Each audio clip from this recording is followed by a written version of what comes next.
Jadi tema kita hari ini adalah hati yang melayani. Hati yang melayani ya. Mari saya akan membacakan dahulu ya. Kita ambil dari Lukas 10 ayat 38 sampai 42. Ketika Yesus dan murid-muridnya dalam perjalanan, tibalah ia di sebuah kampung seorang perempuan yang bernama Marta. Menerima dia di rumah. Tibalah ia di sebuah kampung ya. Seorang perempuan yang bernama Marta menerima dia di rumahnya. Perempuan itu mempunyai seorang saudara yang bernama Maria. Maria ini duduk dekat kaki Tuhan dan terus mendengarkan perkataannya. Sedang Marta sibuk sekali melayani. Ia mendekati Yesus dan berkata, "Tuhan, tidakkah engkau peduli bahwa saudaraku membiarkan aku melayani seorang diri? Suruhlah dia membantu aku." Tetapi Tuhan menjawabnya, "Marta, Marta, engkau khawatir dan menyusahkan diri dengan banyak perkara. Tetapi hanya satu saja yang perlu. Maria telah memilih bagian yang terbaik yang tidak akan diambil daripadanya." Ya, baik ya, ibu-ibu ALF. Jadi setelah kita membaca perikop tadi ya, mengenai Marta dan Maria, kita akan belajar ya mengenai pengalaman ini ya gitu dalam perikop ini ya. Jadi di sini kita melihat bahwa Tuhan berkunjung ya ke rumah Marta. Marta punya saudara Maria. Artinya Tuhan mengunjungi rumah mereka gitu ya. Nah, Tuhan mengunjungi ya, keduanya nih sama-sama dikunjungi ya. Tetapi bukan berarti responnya sama gitu ya. Justru kenyataannya Maria dan Marta ini memiliki respon yang berbeda ya dalam menyikapi kehadiran Tuhan Yesus ya. Di sini kita lihat Marta sibuk melayani, tapi Maria duduk dekat kaki Tuhan Yesus. Nah, ini adalah sikap atau respons yang berbeda ketika Tuhan datang. Nah, ini perlu kita renungkan ya bahwa bagaimana kita bersikap itu juga akan menentukan ya langkah hidup kita berketuhanan, beriman kepada Tuhan itu bagaimana kita mampu merespon dengan benar gitu ya. Nah, tapi kita tidak sedang mau membandingkan gitu ya. Oh, berarti Maria duduk dekat kaki Tuhan, oh berarti kalau dengar firman Tuhan itu lebih baik ya duduk terus gitu. Kalau melayani itu sibuk kok malah jelek ya. Gitu. Nah, ini bukan berarti seperti itu ya, membandingkannya tidak seperti itu. Jadi di sini sebetulnya Maria ini sedang atau merespons panggilan Tuhan itu, dia pada saat yang tepat dan prioritasnya tepat dan memang itu yang diharapkan oleh Tuhan. Tapi justru kita sebagai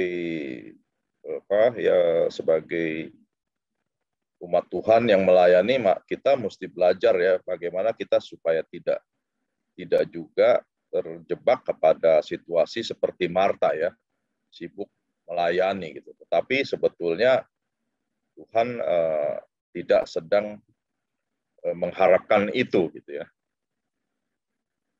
Jadi jangan juga jadi salah gitu bahwa berarti Maria yang benar, kita juga harus mengikut Tuhan ini duduk diam beribadah terus, itu juga salah karena di bagian lain Tuhan juga bilang bekerjalah selama hari masih siang gitu ya. Bapakku bekerja maka aku pun bekerja sampai sekarang.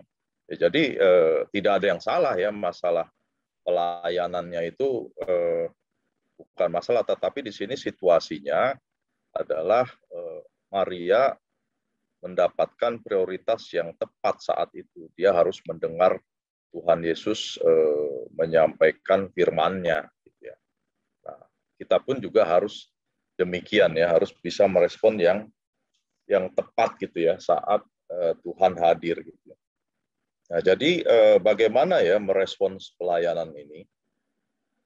Ada orang yang melayani karena memang Tuhan mempercayakan. Jadi dia datang kepada Tuhan karena memang Tuhan memanggil. Nah, ini adalah orang yang mampu merespon dengan baik ya. Jadi memang dia sadar ketika dia melayani, memang dia dipercayakan oleh Tuhan. Dia dipanggil oleh Tuhan. Sehingga dia datang kepada Tuhan. Karena memang panggilan itu. Nah, tapi ada orang yang melayani bukan karena Tuhan mempercayakan. Jadi kelihatannya seperti datang kepada Tuhan. Tapi sebetulnya Tuhan nggak pernah manggil. Tidak pernah memberikan kepercayaan itu. Nah, karena Tuhan nggak manggil, ya orang itu sebetulnya juga sedang tidak datang kepada Tuhan. Tapi sebetulnya datang mencari sesuatu yang lain, yang bukan Tuhan. Nah, jadi di gereja itu ya bisa saja terjadi demikian ya. Segala sesuatu bisa saja dikerjakan ya. Orang itu mengerjakan sesuatu, tapi sebetulnya dia mengerjakan tidak dalam panggilannya gitu. Tapi bisa saja dia mengerjakan untuk sesuatu yang lain. Nah, dalam contoh Tuhan Yesus memberi makan 5.000 orang, kita bisa melihat mana orang-orang yang sungguh ikut kepada Tuhan, mana yang tidak. Tuhan Yesus memperingati bahwa ada orang yang datang karena mereka kenyang, gitu. Karena memang mencari roti. Sehingga dia ngikut terus saja, yang penting gue dapat makanan, gitu. Yang penting perut kenyang. Nah, demikian juga tipikal orang di dalam suatu komunitas atau dalam suatu gereja bisa terjadi hal yang sama, di mana ketika orang melayani, gitu, orang berkegiatan, tapi sebetulnya dia mencari sesuatu yang lain. Nah, kembali lagi kepada sikap dan respons yang salah ini ya, dalam situasi ini. Mungkin kita bertanya, Marta nih sibuk melayani, Maria duduk-duduk. Tetapi kenapa ya Tuhan Yesus memuji Maria justru dalam hal ini? Karena memang kalau kita mencermati, pelayanan Marta ini ada yang salah ya. Yang pertama ya, kalau kita baca ya, Marta itu berusaha mengesankan Tuhan gitu ya. Ya mungkin saking Tuhan datang, wah, dia langsung sibuk ya, memasak ini dan itu dan sebagainya, sehingga mau mengesankan kepada Tuhan gitu ya, supaya kelihatannya baik gitu ya. Atau bisa juga dalam sikapnya itu berusaha menolong Tuhan. Nah, sikap menolong Tuhan ini adalah sikap yang seolah-olah dia di atas gitu. Bahwa Tuhan yang perlu ditolong, Tuhan yang perlu dibantu. Nah, ini adalah suatu sikap atau respons yang salah. Lalu berusaha sibuk melayani Tuhan. Nah, sebenarnya pola-pola ini adalah gambaran ya, atau representatif jalan agama ya. Agama itu selalu berpusat pada diri gitu. Jadi mengatakan layanilah Tuhan, senangkanlah Tuhan, muliakanlah Tuhan, beribadahlah kepada Tuhan. Tetapi pusatnya pada diri sendiri. Sehingga inilah timbul ya sesuatu ya kemunafikan dalam beragama. Inilah yang sebenarnya yang dilakukan para ahli Taurat ya, orang Farisi. Itu kalau melihat kegiatannya tidak ada yang salah ya. Puasanya benar, mengikuti hukum agamanya benar, tapi di situ ada kemunafikan ya. Kemunafikannya itu adalah dia berpusat pada diri, sehingga hukum agama, ritual agama yang dijalankan itu semata-mata adalah dia merasa rohani gitu ya. Dia merasa inilah hidup yang benar, yang mesti mendapatkan pujian dari orang lain. Nah, inilah kesesatan kita ya di dalam kita mengikut Tuhan ya, atau merespons Tuhan yang bisa salah ya. Jadi merasa diri bahwa memberi, merasa diri menolong, merasa diri membantu, itu adalah sikap yang di atas. Padahal kitalah yang butuh Tuhan.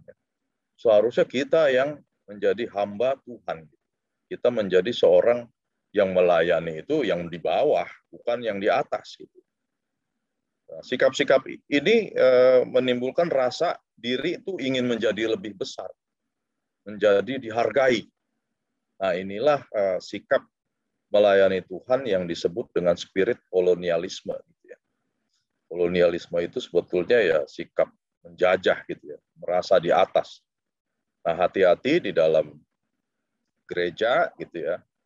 Barangkali mungkin sumbangan kita lebih besar, gitu. Dana kita lebih besar, banyak keluar, pengaruh kita lebih besar, atau kita paling banyak melakukan sesuatu untuk gereja, sehingga kita lupa diri ya, bahwa kita itu sedang berusaha mengesankan Tuhan, sedang berusaha menolong Tuhan. Kita sangat sibuk melayani Tuhan, tetapi sebetulnya kita melayani diri. Kita ingin kitalah yang di atas, kita ingin kitalah yang dihargai. Nah, inilah yang sebetulnya yang terjadi pada Marta, gitu ya. Jadi kesalahan Marta ini sebetulnya bukan soal pelayanannya, gitu ya, tetapi sikap hatinya ya yang ingin mengesankan Tuhan, menolong Tuhan, dan sibuk melayani Tuhan. Nah, oleh karena itu kata sibuk ini ya, ini hati-hati gitu ya. Karena Alkitab menulis ya di sini bahwa Marta itu sibuk sekali. Nah, kalau kata sibuk itu aja sudah sudah menggambarkan banyak kerjaan, ini sibuk sekali. Jadi sekali ini kan keterangan lagi nih ya, sibuk sekali itu betapa dia sibuknya gitu. Jadi Tuhan Yesus datang, dia itu justru membebani dirinya gitu ya. Melampaui takaran yang ada gitu. Jadi sebetulnya belum tentu Tuhan menuntut layanan itu gitu. Layanan yang begitu super sekali dari si Marta. Memang Marta ini banyak memasak gitu ya. Mungkin dia tahu ya Tuhan Yesus datang, rombongan datang, perlu dijamu. Ya itu tidak salah gitu. Tapi mungkin Tuhan juga tidak menuntut sampai sebegitu repotnya ya, sehingga Marta itu kehilangan kesempatan gitu. Yang seharusnya dia duduk mendengar seperti Maria di kaki Tuhan, dia itu malah sibuk dan kehilangan kesempatan untuk bisa bersekutu dengan Tuhan gitu ya pada saat itu. Nah, barangkali Tuhan juga memang tidak menuntut banyak masakan gitu ya, saat itu ya. Mungkin cukup ya disediakan sesuatu yang mengganjal perut misalnya, lalu Marta bisa duduk lagi di situ seperti Maria. Tapi bukan dia sibuk ya, mungkin juga dia melampaui takarannya itu dia yang melebih-lebihkan sendiri gitu ya. Padahal Tuhan Yesus mungkin nggak menuntut ada panggang ya, babi guling atau saksang gitu ya. Tapi dia yang sendiri yang mau nyiapin saksang, babi guling, babi panggang, dan sebagainya ya. Tapi belum tentu sebetulnya. Nah, jadi kita melihat bahwa Tuhan itu memberi kepercayaan pelayanan itu sesuai kemampuan dari diri kita sendiri. Jadi kita diminta memberi dari yang kita punya. Tidak bisa, Tuhan tidak menuntut melampaui ya. Nah, di sini ini Marta ini sudah melampaui sebetulnya ya, melampaui takaran yang nanti kita lihat kenapa dia sudah melampaui takarannya. Dan seharusnya ya, hook yang Tuhan pasang itu enak dan beban dari Tuhan itu ringan. Ini di Matius ayat 11 ayat 30 ada. Nah, kalau kita lihat Marta ini sudah kelebihan beban gitu. Sehingga dia kehilangan kenikmatan dan sukacita dalam pelayanan. Seharusnya pelayanan itu yang menimbulkan damai sejahtera, bahagia, nikmat, sukacita. Oh, dia malah kehilangan kenikmatan itu ya. Nah, ini bisa terjadi ya pada diri kita akibat kita sibuk melayani, dalam tanda petik melayani yang salah gitu ya. Jadi justru kita melayani tapi kita malah kekeringan gitu ya. Kita merasa seorang diri gitu ya. Inilah yang dialami seperti Marta ya. Marta itu jadi timbul kegalauan, kegelisahan di hatinya. Yang ini juga dapat menularkan gitu ke orang sekitarnya ya. Akhirnya apa yang dilakukan Marta? Tuhan, kenapa kamu membiarkan saya ini seorang diri gitu? Suruhlah si Maria itu membantu saya lah. Tadi yang sibuk dia sendiri, yang melakukan dia sendiri, yang tadinya ingin membantu dia sendiri, inisiatif dia sendiri. Tapi begitu kesulitan, ngomel. Sampai Tuhan Yesus sama Maria kena omel gitu ya. Nah, inilah sikap-sikap ya, sibuk melayani yang terjadi ya, yang bisa terjadi pada diri kita suatu sikap yang salah. Nah, jadi kalau kita terjebak dalam sikap yang salah, maka orang sekitar itu akan banyak banyak merasakan ya keadaan kita ya. Karena mungkin tuntutan kita jadi macam-macam gitu ya. Kita jadi ngomel-ngomel ke orang-orang sekitar. Kita jadi banyak menuntut orang lain. Karena itu kekeringan kita sebetulnya. Kesalahan kita sendiri ya. Kita menuntut kita melakukan pelayanan itu melebihi beban atau tidak sesuai apa yang Tuhan inginkan gitu. Nah, sehingga si Marta ini yang tadinya merasa heroik membantu Tuhan, akhirnya dia kewalahan sendiri. Nah, ini bisa terjadi dengan kita ya. Makanya kita janganlah kita melayani itu merasa diri heroik, membantu gereja, kita membantu sesama, membantu orang lain, merasa orang yang penting gitu ya di dalam gereja atau dimanapun, merasa diri bahwa kitalah yang paling heroik, kitalah yang paling mempunyai sebagai orang penting gitulah kira-kira gitu. Nah, ini hati-hati gitu ya. Keadaan seperti ini bisa menjebak kita. Nah, sehingga bagaimana kita memiliki sikap yang benar ya, hati yang benar di dalam melayani. Ini kita lihat di Lukas 10 ayat 30 sampai 37 itu adalah perikop sebelumnya ya sebenarnya tentang orang Samaria yang murah hati. Jadi memang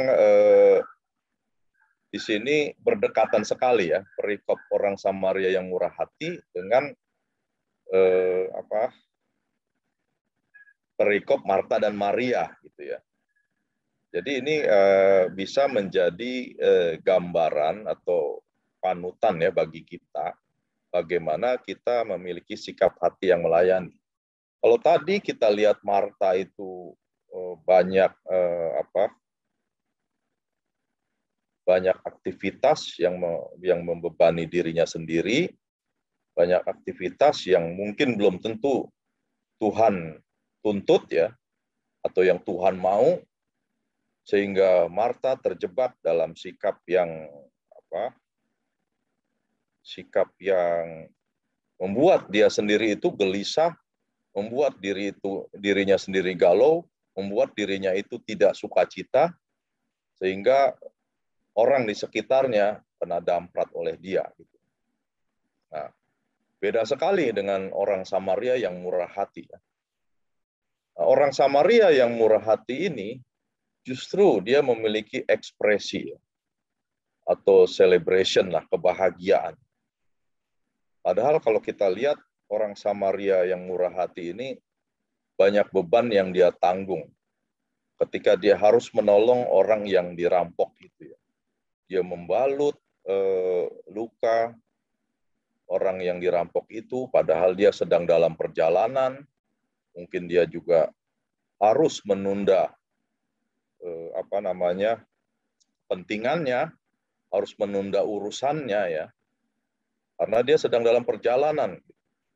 Tetapi akhirnya dia merelakan dirinya untuk menjadi beban, dia menanggung orang yang dirampok itu ya. Tetapi ini tidak menjadi beban buat dia ya. Dia merasakan bahwa inilah kebahagiaan yang harus dia lakukan, yang bisa dia berikan dengan tidak perlu ngomel-ngomel ya, dengan tidak perlu menyusahkan diri, tetapi dia memiliki kerelaan dan kemurahan hati untuk menolong orang yang dirampok ini. Nah, tentunya kita harus melayani juga secara demikian ya, hati kita. Berikanlah hati yang murah gitu di dalam kita melayani Tuhan. Gitu ya. Tidak perlu kita menjadi seorang yang heroik seperti orang yang ingin di atas, yang ingin kelihatan bahwa kita adalah orang yang berjasa. Gitu. Tetapi apa yang bisa kita lakukan, lakukanlah itu dengan kemurahan hati, seperti orang Samaria ini. Gitu. Dia pelayanan yang dikerjakan ini bukan saja rela ya, tapi dia sukacita ya. Ini adalah suatu pelayanan yang meluap ya, suatu pelayanan yang luber. Luber ini sebetulnya istilahnya Pak Tong ya. Jadi ternyata luber dan bocor itu adalah suatu kiasan ya. Jadi kalau orang yang melayani dengan luber itu kalau ibarat ember kan kalau diisi air, dia penuh sehingga luber. Tapi ember ini nggak akan kosong gitu, karena yang tumpah itu akhirnya memberkati orang, tetapi dirinya sendiri tidak kehabisan ya, karena air itu tetap ada di dalam ember itu. Tapi kalau orang yang bocor itu adalah seperti Marta tadi. Dia melayani, kelihatannya memberkati orang gitu ya. Kelihatannya melayani bagi orang lain. Tapi ternyata dia bocor gitu. Dia kekeringan sendiri. Jadi bocor ini lama-lama airnya habis gitu ya. Ember itu kosong gitu. Nah ini jadi bedanya. Kalau luber nggak akan habis, tetapi kalau bocor itu tadinya penuh, tapi dia melayani dengan giat ya, tapi lama-lama habis, energinya habis sendiri. Sehingga itulah kehilangan sukacita seperti itu yang terjadi pada Marta. Nah, jadi pelayanan bocor itu adalah pelayanan yang menguras ya, menguras energi, menguras kebahagiaan, menguras kenikmatan hati kita dalam melayani. Karena melayani itu harusnya sesuatu sikap yang penuh kebahagiaan gitu. Karena melayani itu adalah melayani Tuhan gitu. Sehingga orang yang melayani Tuhan harusnya hatinya ya, hatinya itu adalah hati yang bahagia gitu. Bukan hati yang penuh omelan, bukan hati yang penuh kekeringan, bukan yang hati yang penuh kekecewaan. Nah, kebahagiaan ya yang begitu besar orang Samaria ini itu menyebabkan dia tidak mengkalkulasi ya. Mengkalkulasi atau hitung-hitungan apa yang dia layani. Nah, si Marta yang tadi ya, itu begitu dia kewalahan dia mulai berhitung, waduh kalau gini caranya repot gua. Ini kok Tuhan malah diem aja sih. Nggak ngasih tahu itu si Marta, duduk-duduk aja di situ, bukannya suruh bantuin saya gitu ya.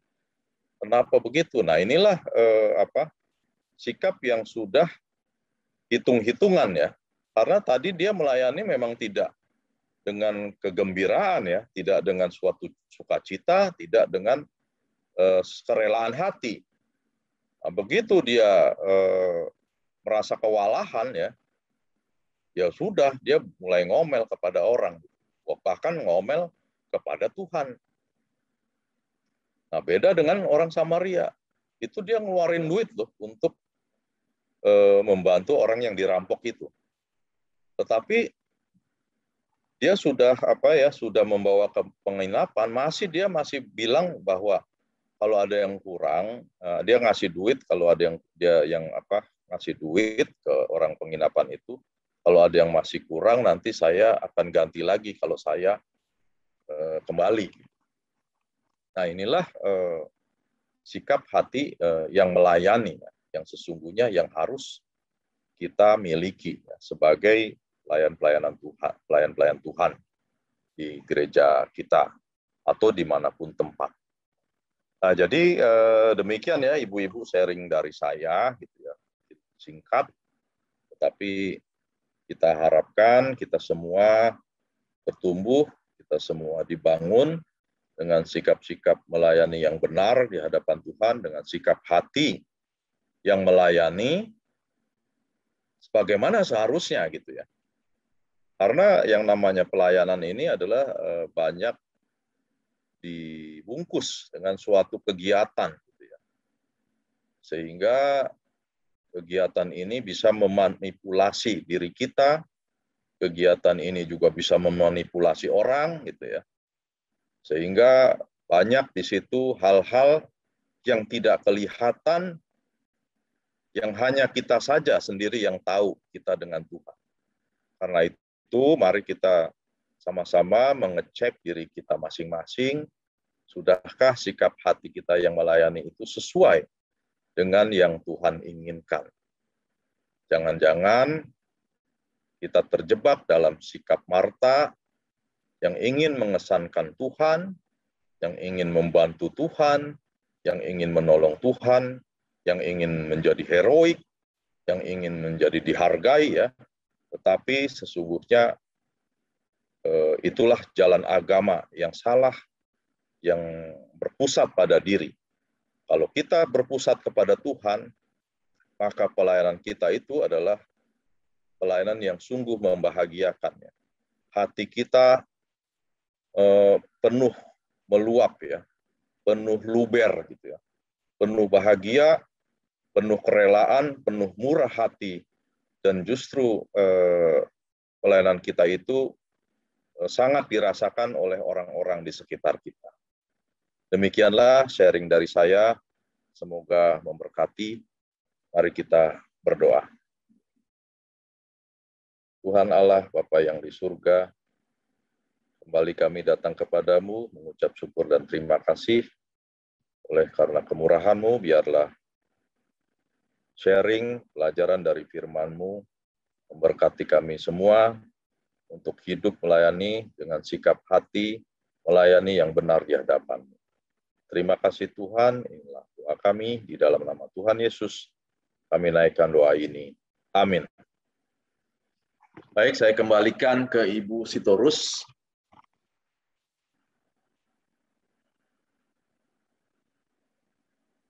Masih mute, Bu Sitorus. Kenapa? Okay. Oh iya. Mungkin ibu-ibu yang mau bertanya tentang firman Tuhan pada siang hari ini, kami persilahkan. Yang mau bertanya, yang mau menambahkan. Silakan.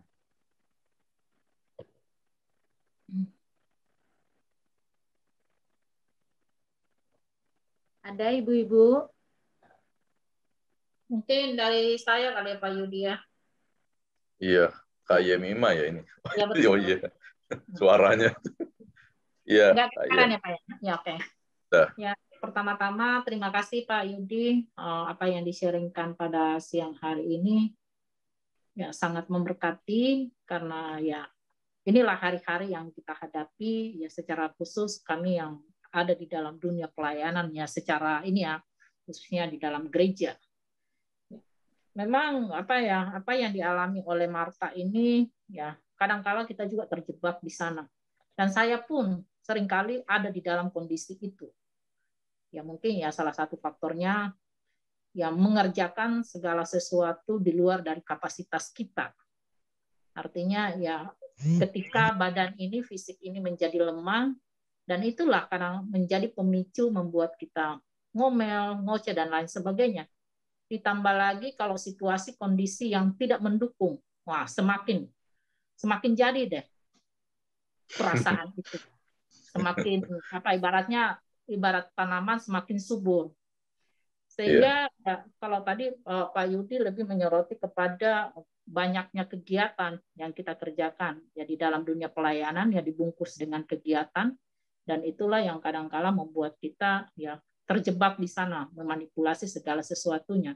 Ya dengan berkegiatan banyak kita merasa sudah melakukan pelayanan atau kita sudah melayani gitu ya. Ya. Tapi bagaimana pandangan Pak Yudi kalaupun maksudnya di dalam pelayanan itu tidak semata-mata perasaan yang demikian itu kita terjadi di dalam diri kita, tidak semata-mata karena banyaknya pelayanan atau kegiatan yang kita kerjakan, tetapi lebih kepada karena banyaknya tekanan, yang artinya yang lebih kepada diri kita, baik itu tekanan terhadap diri kita maupun tekanan dari sekeliling kita. Kira-kira menurut pendapat Pak Yudi seperti apa? Mungkin gini, tekanannya itu apa ya? Maksudnya tuntutannya gitu ya? Ya bisa, lebih daripada itu. Salah Ya, satunya. ya memang dalam pelayanan khususnya gereja itu saya bisa mengerti karena banyak kepala ya di dalam gereja itu ya. Sehingga ini membuat banyak kepala itu banyak tuntutannya ya. Begitu maksudnya ya kira-kira ya. Ya. Ya. Ya ini memang sesuatu yang tidak bisa kita hindari ya. Hal-hal seperti ini gitu ya. Nah, namun dalam menyikapi ini kita itu kan sebetulnya memiliki hikmat ya. Hikmat itu bisa datang dari Tuhan. Memang tidak semuanya bisa kita penuhi ya. Segala permintaan orang gitu ya. Yang kita harus bisa memilah-milah sebetulnya. Mana tuntutan yang masuk akal, mana yang tidak gitu ya. Mana yang ini hanya sekedar apa ya? Sekedar dibuat-buat, mana yang tidak gitu. Nah, jadi kadang kalau kita mengikuti seluruh kemauan orang, yang bikin beban itu kita sendiri karena seolah-olah kita harus memenuhi tuntutan semua orang itu, padahal yang nggak harus gitu. Tidak tentu harus dipenuhi. Nah, saya juga dalam bekerja misalnya saya punya pelanggan gitu. Nggak semua pelanggan mau ini dan itu saya harus kasih kan. Kadang saya ya ada yang saya bilang yang ini tidak bisa Pak karena sesuai ruang lingkup kerjasama yang ini tidak termasuk. Saya harus mengatakan itu. Nah tentunya mengatakan demikian itu perlu bijaksana ya, perlu berkomunikasi dengan baik. Nggak bisa saya berkata dengan pelanggan saya marahin gitu pelanggan. Nggak bisa Bapak. Oh, ini nggak termasuk dong di dalam kerjasama. Masa Bapak minta yang macam-macam? Kalau begitu sakit hati pelanggan saya. Dia mungkin saya benar gitu, tetapi dia kabur lah kalau gitu, malas nih kerjasama Pak Yudi nih. Begitu aja marah-marah. Nah, mungkin itu. Nah, jadi sama saja sih sebenarnya di dalam gereja itu kan sebetulnya pelanggan kita ya jemaat ya, yang harus kita layani. Jadi kita melihat jemaat itu ya seharusnya seperti Tuhan melihat domba ya. Sebetulnya Tuhan itu juga menangisi jemaat ya ketika melihat jemaat itu kasihan ini waktu ditangani oleh ahli-ahli Taurat, imam-imam itu kan kasihan ini jemaat seperti orang kelaparan, seperti domba kehilangan gembala ya. Nah, jadi titik-titik penting di dalam pelayanan gereja itu ya jemaat itu harus dipandang dulu sebagai domba yang kelelahan, yang harus dipelihara, yang mesti ditangani.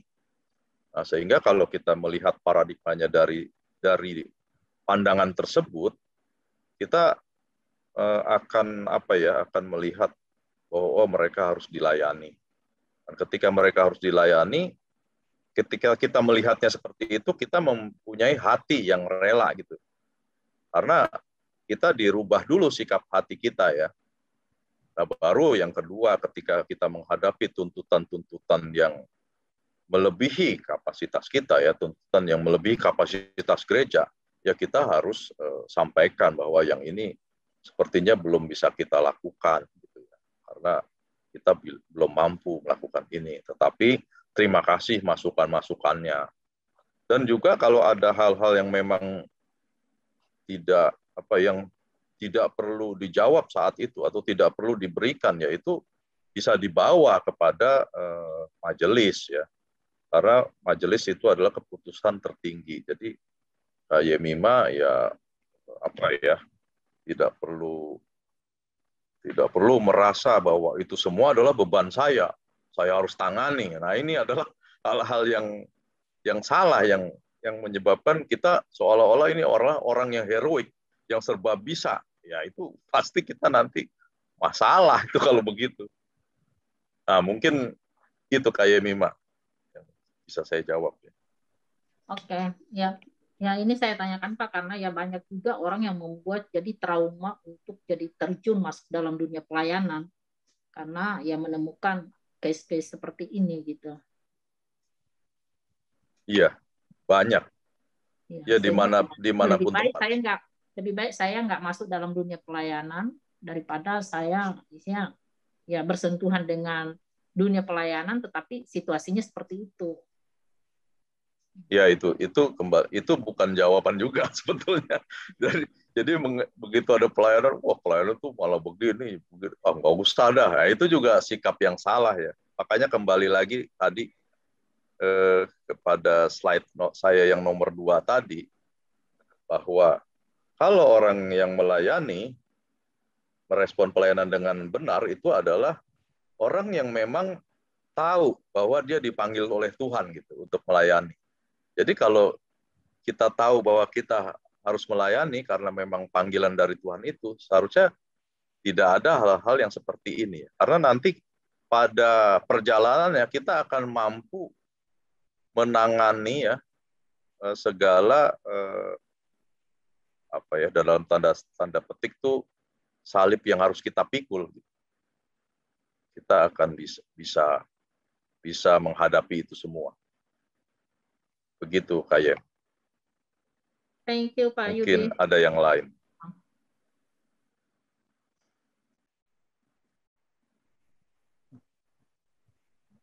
Ada lagi Bu yang mau tanya? Atau mungkin Pak Netsen menambahkan ya, karena kan nanti kalau saya salah kan harus dikoreksi. Halo. Halo, ada lagi yang mau bertanya? Apa kita lanjut? Itu Pak Netsen mau ngomong ya? Bu Nelly mau ngomong. Terima kasih Pak Yudi. Saya pikir Pak Yudi tadi sudah sangat baik dan sangat menolong kita untuk memahami.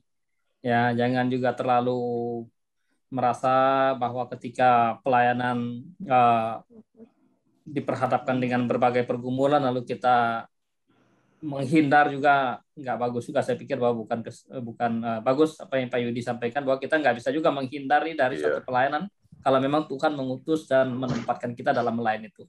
Thank you Pak Yudi. Ya, tentu ada Bu Nelly itu yang mau bicara.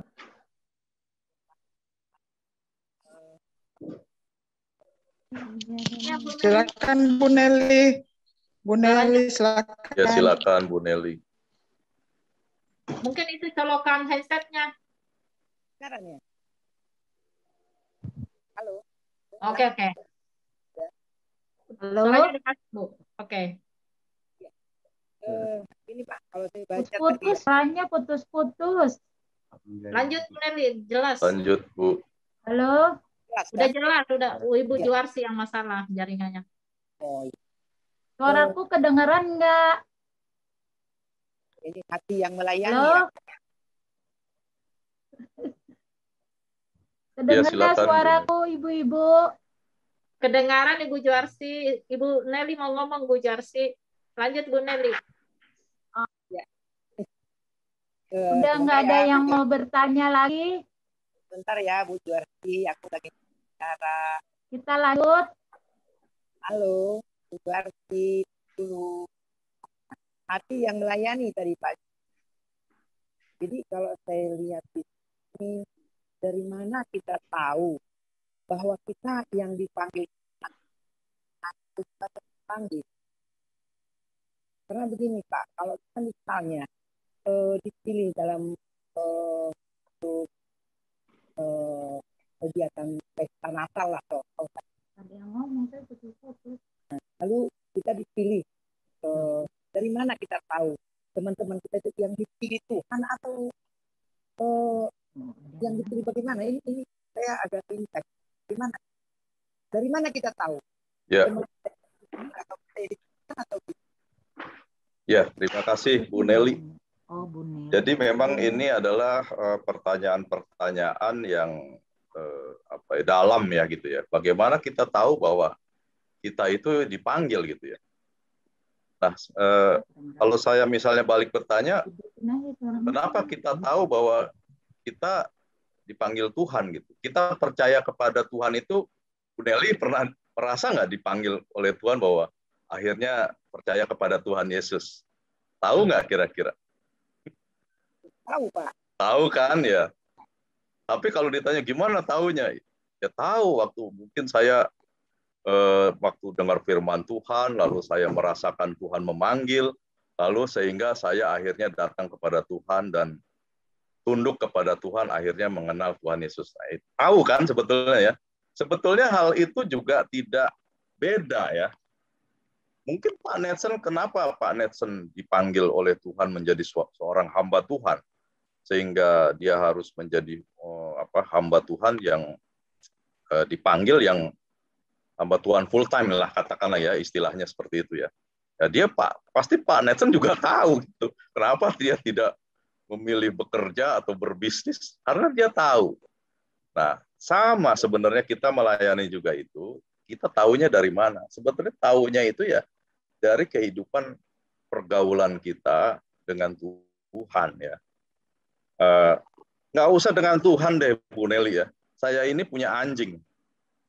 Anjing ini lucu lah gitu ya. Ini nggak bisa ngomong anjing saya nih. Cuman saya tahu kalau dia minta naik, dia minta turun gitu ya. Minta turun ke ruang bawah, minta naik ke ruang atas gitu ya. Nah, ini anjingnya nih. Kelihatan nggak nih? Ini kebetulan dia lagi di samping saya. Dia itu intinya saya lama-lama itu bisa berkomunikasi sama si anjing ini. Padahal dia ngomong aja nggak bisa. Nah, demikian juga ya sebenarnya kalau kita bergaul dengan Tuhan setiap hari ya, doa, saat teduh, tunduk kepada firman-Nya melalui saat teduh, menggumuli kehidupan ini, itu kita bisa tahu gitu kalau kita harus menjalani tugas-tugas khusus ya di dalam suatu pelayanan. Jadi misalnya saya harus dipercayakan suatu pelayanan ya, saya tuh udah tahu tuh sebelum kayaknya nih kena nih saya, kayaknya memang susah nih menghindar ya, bener gitu ya. Akhirnya kita terpilih, ya udah.